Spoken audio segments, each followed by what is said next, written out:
Fakkeenyaaf biyya faranjii yoo deemte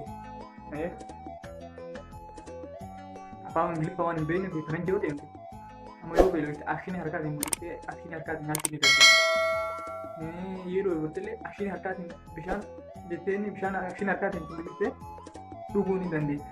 Garuu yoo fincaan si qabe qaama kee kasaaraa kan mul'iftee agarsiifte immoo akka mana fincaanii gaafachuu dandeessa. Hayi duuba kanas dhiiba. Hayi duuba na dhibnaan si gaafa dhimma natti hir'isu. Wanni wanta classroom water shashashashashata.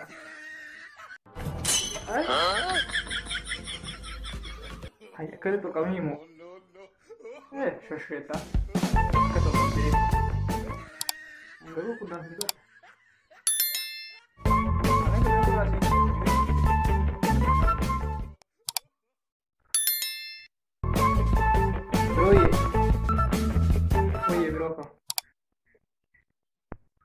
Gaaffii wayii si gaafadhu. Gaafadhu rakkoon qabu. Ahadi.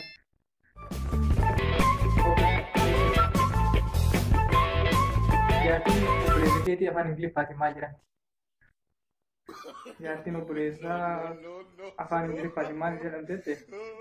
Jaartiin obboleessaa afaan Ingiliffaatiin The love is mad is blazer. Oh, no. Oh, no.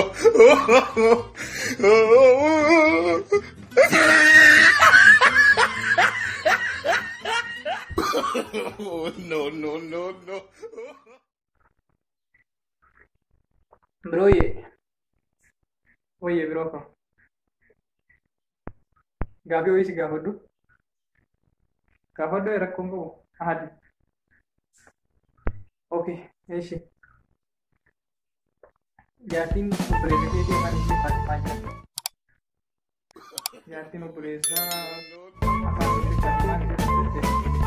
Jaartiin obboleessaa afaan Ingiliffaatiin The love is mad is blazer. Oh, no.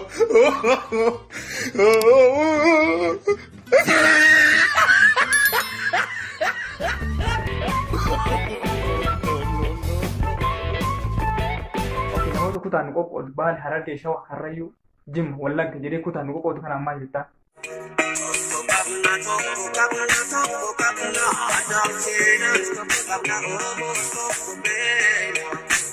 Nama seenaan beekne ka eenyummaa ofitti amane kanaan maal jettaa?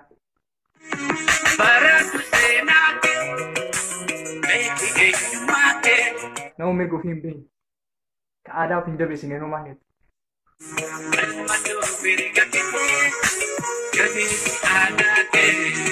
Namoota Oromoofiin jechaa wal waan akka Hangaasaa kan akka Dammaqaa Nagaasaa yookaan immoo Bilxiqinnaa kanneenoo Oromoo fakkaachaa halkan guyyaa Oromoo fakkaachaa halkan isaa biraa fakkaatu kanaan maal jettaa?